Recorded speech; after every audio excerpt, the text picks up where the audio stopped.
Nous allons continuer notre message. Continuons la série sur la réforme, les fondamentaux de la réforme. Nous pourrions faire un petit rappel, vraiment un petit rappel par rapport aux fondamentaux de la réforme. Donc, ce qui est comme des pensées, des principes, des bases de la réforme. Nous avons commencé à dire la réforme était question de modèle de Dieu. On a pris le temps de définir, de parler du but de la réforme. C'était question de modèle de Dieu. Et que tout ce qu'on devrait faire en travaillant, en servant le Seigneur, nous devrions le faire selon son modèle. Et le modèle de Dieu n'est rien d'autre que Jésus-Christ, son Fils. C'est pourquoi nous avons été prédestinés à son image. Et dans tout ce que nous sommes en train de faire, nous devons reproduire l'image de Christ dans les vies des personnes. Nous devrions les bâtir selon le modèle de Jésus-Christ. Et nous avons parlé de la réforme comme étant, c'était une question de cœur. C'est une question du cœur. Dieu commence son œuvre en nous par son cœur.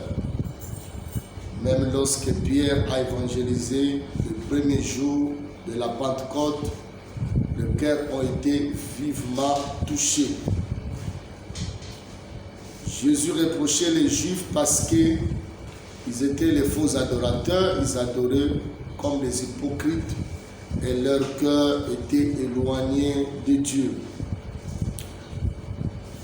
Lorsque Samuel est parti chercher le roi Awen et le roi David, Dieu lui a dit que lui ne tenait pas compte des apparences, mais il regardait au cœur.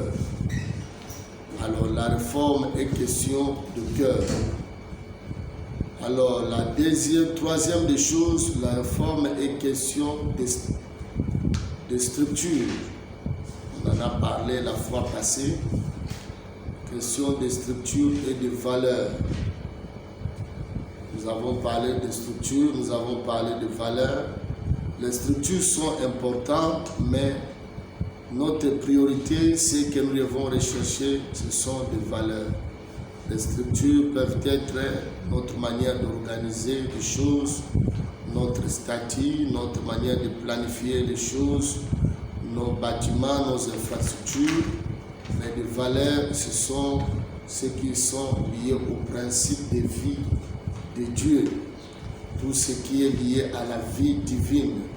C'est ce que nous appelons comme valeur, l'obéissance, l'adoration, la présence de Dieu, la crainte de Dieu, l'amour. Les structures sont passagères, mais les valeurs restent éternelles.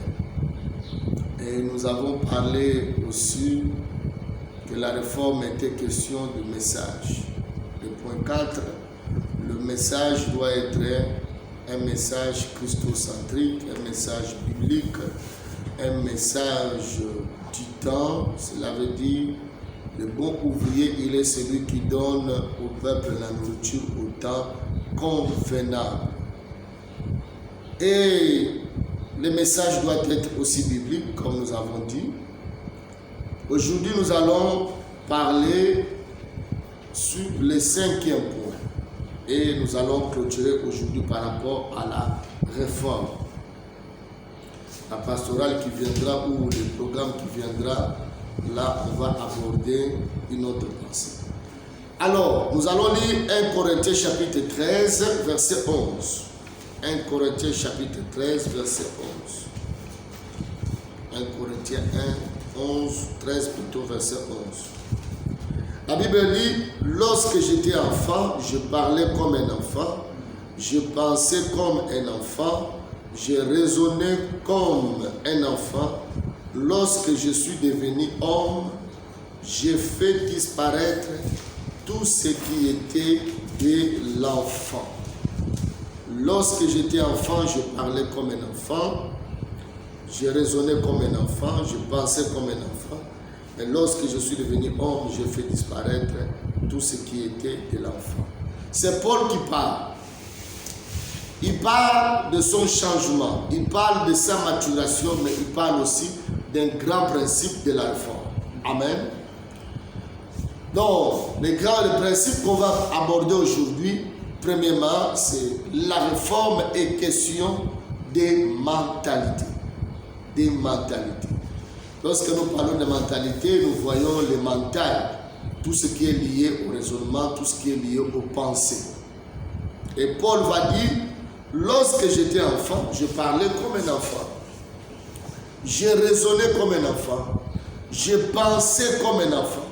Mais quand j'ai grandi, j'ai fait disparaître tout. Paul mentionne ici 3 verbes. Le verbe parler, le verbe raisonner, le verbe penser. Sur ces 3 verbes, il y a 2 verbes qui sont subjectifs, il y a un verbe qui est objectif. Le verbe raisonner, penser, c'est ce qui se passe beaucoup à l'intérieur de nous. On ne voit pas ce que la personne pense. On ne voit pas ce qu'il raisonne. Mais on peut facilement comprendre ce qui sort de sa bouche. Le verbe de parler est une expression. Mais cette expression est liée par rapport à ce que nous pensons et par rapport à ce que nous raisonnons. Amen. Par notre langage, par nos actes, par nos réactions, les gens peuvent aussi savoir quel peut être le niveau de notre raisonnement, quel peut être aussi le niveau de notre pensée. Amen. Et les gens peuvent se dire que non, telle personne est comme ceci, telle personne a telle mentalité, telle personne a tel comportement. Et Paul évoque cela et dit, lorsque j'étais enfant, je parlais comme un enfant, je raisonnais comme un enfant et je pensais comme un enfant. Est-ce que quand j'ai grandi, j'ai arrêté de penser? Non, je continue à penser. Est-ce que quand j'ai grandi, est-ce que j'ai arrêté de raisonner? Non, je continue à raisonner. Mais ma manière de raisonner, ma manière de penser a changé. Amen, amen. Il y a quelque chose qui s'est passé dans moi et je pense maintenant autrement et je réfléchis maintenant autrement.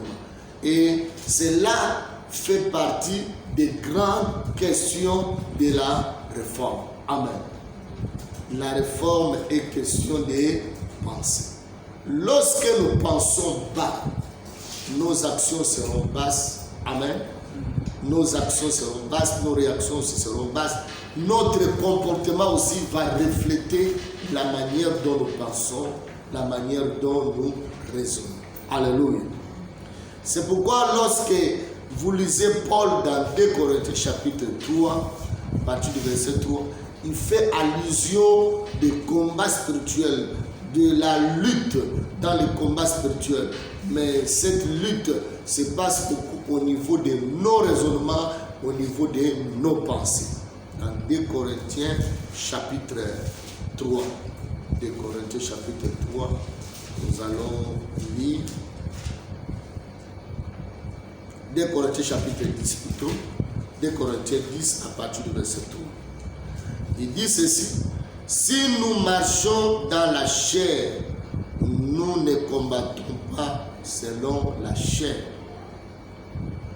Car les armes avec lesquelles nous combattons ne sont pas charnelles, mais elles sont puissantes à la vertu de Dieu pour renverser des forteresses.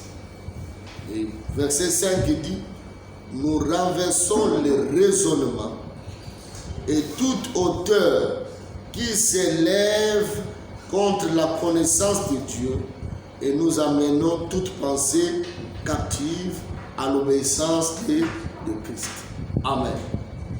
Donc, Paul ici souligne encore les pensées, des raisonnements. Amen. Donc, je disais que la réforme est question de mentalité.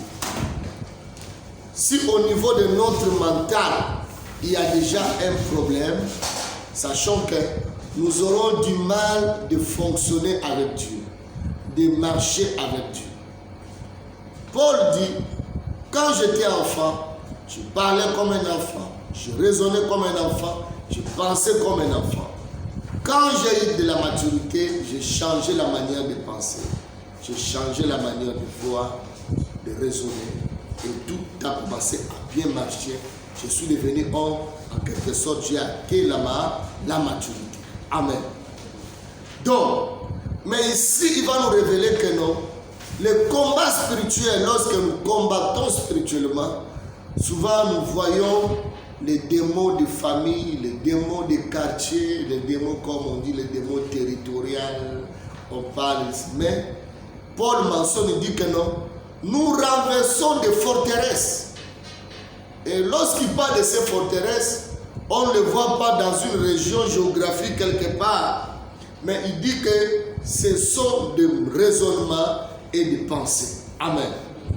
Des raisonnements et des pensées. Cela veut dire que ces raisonnements sont négatifs par rapport à la pensée de Dieu. Ces raisonnements sont négatifs par rapport à la vision de Dieu. Ces pensées sont négatives par rapport à ce que Dieu projette. Amen. Sont en contradiction. Et Paul dit il y a une lutte. Il dit que cela constitue maintenant des forteresses que nous devrions renverser. Et des pensées captives, nous devrons les faire soumettre à Christ. Paul en parle. Il parle de cela de forteresses. Mais lorsque nous analysons où se trouvent ces forteresses, cette forteresse c'est en nous. Amen. En nous. Donc, il n'est pas question de penser toujours quand Jésus disait, si vous avez de la foi, vous direz à cette montagne, transporte-toi d'ici et jette-toi dans la mer. Les montagnes là parfois ne sont pas dans les quartiers de mer, c'est à nous-mêmes. Amen. Et il est question maintenant de renverser cela, ces raisonnements, parce que ce sont des forteresses et des pensées captives à l'amener à l'obéissance de Christ. Voilà, c'est le cinquième élément fondamental de la réforme. La réforme est question de la mentalité. Dès que le Seigneur nous appelle à lui, il y a un grand combat qui se passe. Dieu sait à quel état il nous a pris. C'est pourquoi lorsqu'il prend Israël, ce n'est pas le même jour qu'il les a pris, le même jour qu'il les a fait arriver à la terre promise. Non. Il sait que ce peuple est resté longtemps. Ça fait plus de 4 siècles, ce peuple vit en Égypte. Et ça fait plusieurs siècles, ce peuple était devenu esclave. Ça fait plusieurs peuples, ce peuple n'a jamais eu son roi à lui. Ce peuple n'a jamais connu la pensée de Dieu. Maintenant que je vais les prendre pour les amener chez moi, non. Dieu a eu des problèmes plus, non pas avec Pharaon, mais avec la mentalité du peuple. Amen. Il a combattu Pharaon avec les 10 plaies que nous connaissons. Pharaon et toute son armée n'étaient pas anéantis par la main puissante de l'Éternel. Il les a forcés et dans la mer Rouge, il a fini avec les Égyptiens. Mais maintenant, de là jusqu'à la terre promise, il a fallu 40 ans. Et 40 ans là, Dieu était en train de se battre avec son peuple. Le problème, beaucoup, résidait au niveau de là. Tu as pris un peuple esclave. Tu as pris un peuple qui avait pour maître Pharaon. Tu as pris un peuple qui vivait dans un environnement là où il y avait l'idolâtrie, il y avait plusieurs dieux. Et maintenant, tu prends ces peuples, tu les amènes chez toi. En tout cas, tu as un sérieux problème, c'est le problème mental. C'est pourquoi, dans le langage humain, on dit, si tu veux adopter un enfant, il faut le prendre lorsqu'il est encore petit.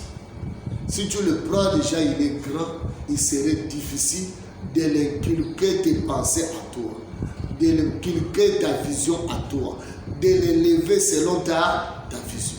Parce que toutes ces années qu'il a vécues hors de ta vie, amen, il a une autre mentalité, il a une autre pensée. Si Abraham voulait le faire avec Eliezer, il dit que Eliezer était né dans sa maison. Amen. Eliezer a grandi selon la mentalité d'Abraham. C'est encore facile. Mais Israël est resté longtemps. Lui ne connaît que comme maître Pharaon. Amen. Il ne connaît que comme régime alimentaire le concombre de l'Égypte.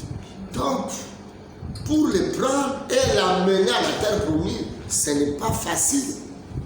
Il faut le faire traverser le désert, qui est comme une école de Dieu, sous la nuée, manger la manne et lui donner la loi, afin de transformer ses peuples au niveau mental. Bien aimé dans le Seigneur. Et c'est ça le grand problème qui se passe aujourd'hui entre nous et Dieu. Dieu nous a appelés. Nous reconnaissons l'appel de Dieu. Et nous avons dit, oui Seigneur, j'accepte ton appel.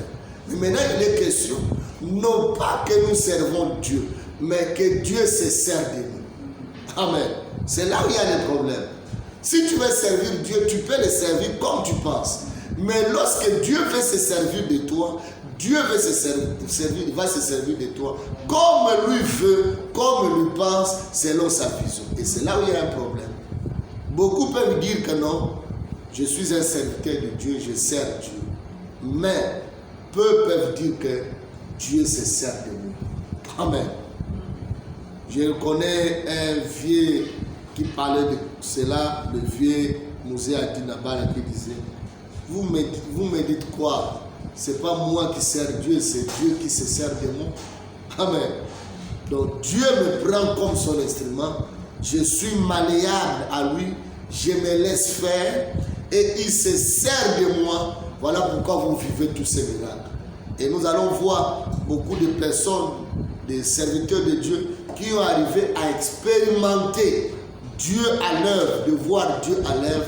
Ils sont arrivés à ce niveau, à se laisser faire, à se laisser être utilisés par Dieu comme des instruments enseignés. Amen.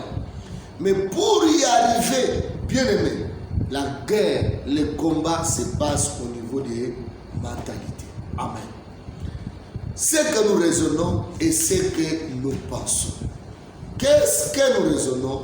Qu'est-ce que nous pensons? C'est là où il y a le problème.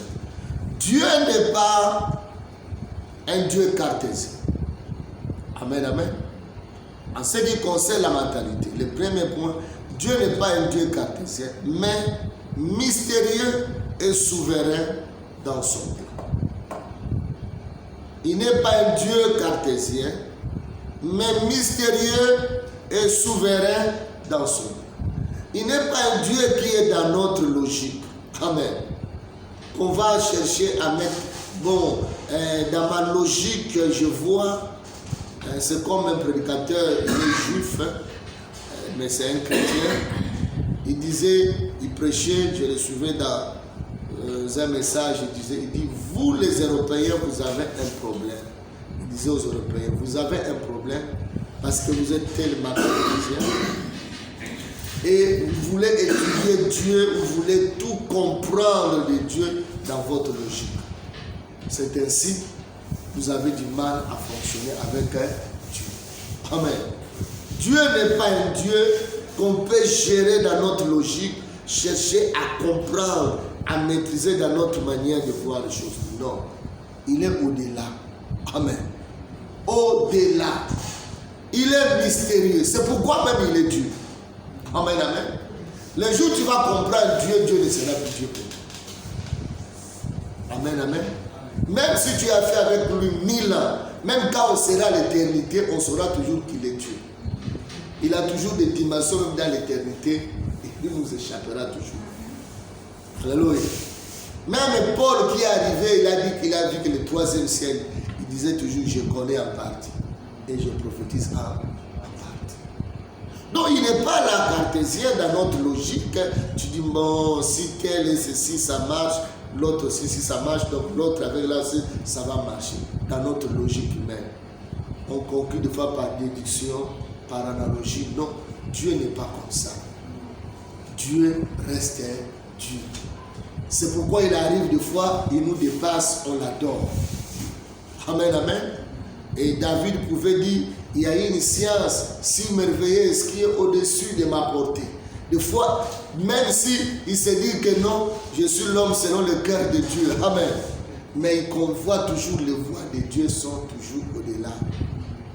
Amen, amen. Ces voies sont toujours insondables.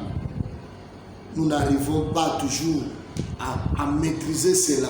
Il y a certaines voies de Dieu que nous comprenons lorsque seulement nous voyons l'accomplissement des faits. On dit que c'est comme Joseph va dire dans Genèse 45, 5 à 8, il dit, ce n'est pas vous qui m'avez envoyé ici. Il dit à ses frères, maintenant il tient langage, il l'a envoyé. Or, lui, on ne l'a pas envoyé, on l'a vendu. Il dit, ce n'est pas vous qui m'avez envoyé ici, mais c'est Dieu qui m'a envoyé. Je suis devenu le père de Pharaon, le maître de sa maison. Et c'est moi qui gouverne l'Égypte. Joseph comprend que c'est Dieu qui l'avait envoyé. Et or, quand tu lis le départ, on n'a pas envoyé, on voit quelqu'un qu'on a vendu. Amen. Mais maintenant qu'il comprend les voies de Dieu, après l'accomplissement de certaines prophéties, Joseph va dire que c'est Dieu qui m'a envoyé. Et dans Genèse 50, il va dire non, vous avez médité à faire du mal. Genèse 50, 19, 20.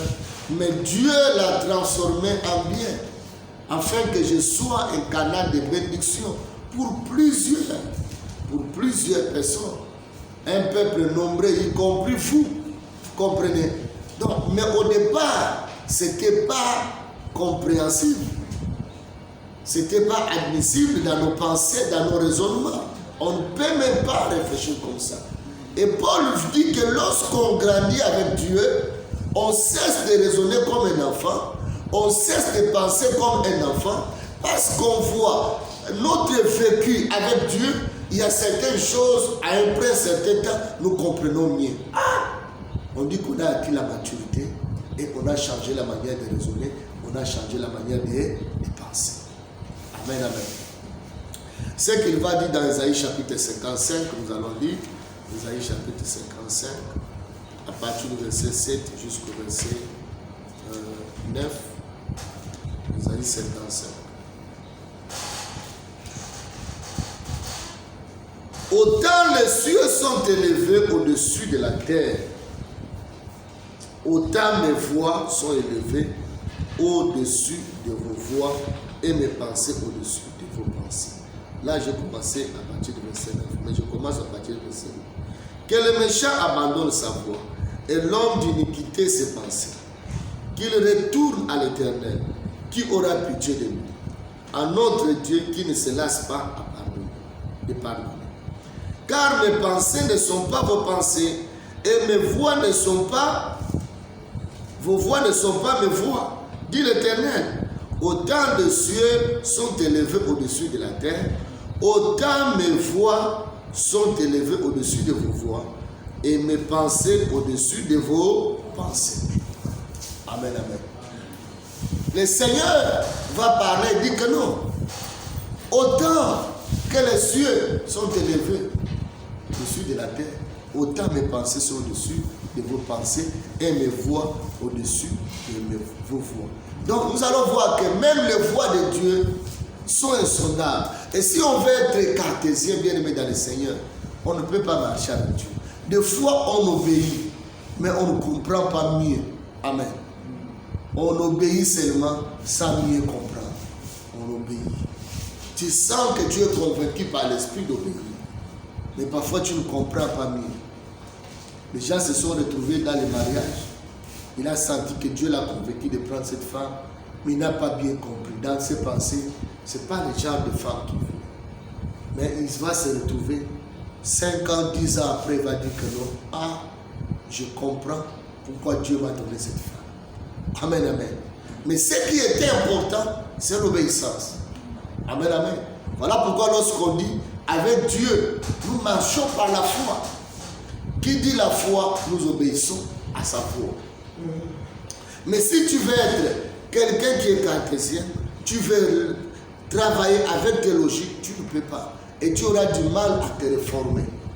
Tu vas résister à la vision de Dieu. Tu vas résister à la pensée de Dieu. Or, la Bible dit, rien ne peut s'opposer à ses pensées. Finalement, c'est nous qui perdons lorsque nous voulons gérer des choses de Dieu dans notre logique. Et c'est pourquoi beaucoup de religieux ont résisté à beaucoup de vents de l'Esprit de Dieu. Parce qu'ils étaient trop religieux. Ils sont restés très carrés dans leurs choses. Il y a un vent de réveil qui venait. Il y a un message de Dieu qui est venu. Mais ils ont résisté à cela. Ils ont dit non, on refuse. Dans notre logique, ça ne marche pas. On va revenir en détail, plus nous avançons. Alors, lorsque nous travaillons avec Dieu, nous devons savoir, comme je disais, Dieu n'est pas cartésien, mais il est mystérieux et souverain dans son dessein. Sa sagesse est une sagesse infiniment variée. Comme dit la parole de Dieu, Paul en parle dans 1 Corinthiens d'abord, chapitre 2, versets 6 à 12, lorsque Paul parle de la crucifixion de Jésus-Christ, sa mort à la croix, il dit, « Cependant, c'est une sagesse que nous prêchons parmi les parfaits, sa sagesse qui n'est pas de ce siècle, ni des chefs de ce siècle, qui vont être anéantis. Nous prêchons la sagesse de Dieu, mystérieuse et cachée, que Dieu, avant des siècles, avait destinée pour notre gloire. » Vous voyez que Dieu, avant les siècles, avait destiné pour notre gloire. Sagesse qu'aucun chef de ce siècle n'a connue. Car s'il l'eût connue, il n'aurait pas crucifié le Seigneur de gloire. Mais, comme il est écrit, ce sont des choses que l'œil n'a point vues, que l'oreille n'a point entendues, et qui ne sont pas montées au cœur de l'homme. Des choses que Dieu a réservées pour ceux qui l'aiment. Dieu nous les a révélées par l'Esprit, car l'Esprit sonde tout, même les profondeurs de Dieu. Lesquels des hommes, en effet, connaît les choses de l'homme, si ce n'est l'Esprit de l'homme qui est en lui. De même, personne ne connaît les choses de Dieu, si ce n'est l'Esprit de Dieu. Or, nous avons la pensée, nous n'avons pas l'esprit du monde, mais l'esprit qui vient de Dieu, afin que nous connaissons les choses que Dieu nous a données par sa grâce. Amen. Plus loin, il dit au verset 16, car qui a connu la pensée du Seigneur pour l'instruire. Or, nous avons la pensée de Christ. Amen. Donc, Paul voulait dire, même en crucifiant le Seigneur, le monde n'a pas connu la sagesse de Dieu. Amen. La sagesse de Dieu les a dépassés. Mais nous arrivons à avoir la grâce de connaître cela grâce à son esprit. Par l'esprit de Dieu. Tu sais, un orateur peut venir ici, il prêche. Peut-être c'est un Chinois. Et on a du mal même à interpréter des fois ce qu'il dit. Mais même l'interprète se bat. Si cet homme-là, ce qu'il dit là vient de Dieu, notre esprit va seulement attester. Et ça vient de Dieu. Amen. Comment notre esprit va attester? Parce que le Saint-Esprit va nous convaincre. Amen. Nous-mêmes, humainement, c'est inadmissible de croire à celui qu'on n'a jamais vu. Amen. Il est né là-bas en Israël, à Bethléem. On nous raconte son histoire, mais en racontant l'histoire, on est convaincu. On se sent éclairé dans notre esprit. On dit Amen. C'est vrai. Amen. Bien-aimé. Donc c'est pourquoi, quand tu condamnes celui qui n'a pas cru, tu condamnes parce que tu ne comprends pas ces mystères. Mais le jour où tu comprendras ces mystères, tu diras non, c'est pas la grâce. C'est que Paul dit au verset 12, or nous n'avons pas reçu l'esprit du monde, mais l'esprit qui vient de Dieu, afin que nous connaissions les choses que Dieu nous a données par sa grâce. Amen. Par sa grâce. Les mêmes Paul là qui a écrit là, nous ne l'avons jamais vu. L'évangile nous arrive, nous croyons. Ça, c'est l'œuvre de Dieu. C'est ainsi bien aimé dans le Seigneur. Ces choses, avec la mentalité humaine, avec la pensée humaine, le raisonnement humain, on ne peut pas les saisir. Ce n'est que le Saint-Esprit, lorsqu'il vient à nous, c'est à ce moment-là, ces forteresses dont Paul parlait commencent à tomber. Le cœur, l'intelligence qui était obscurcie commence à recevoir la lumière de Dieu. C'est ainsi Paul, même lorsqu'il travaillait avec certaines personnes, disait, au point où nous sommes arrivés, marchons ensemble.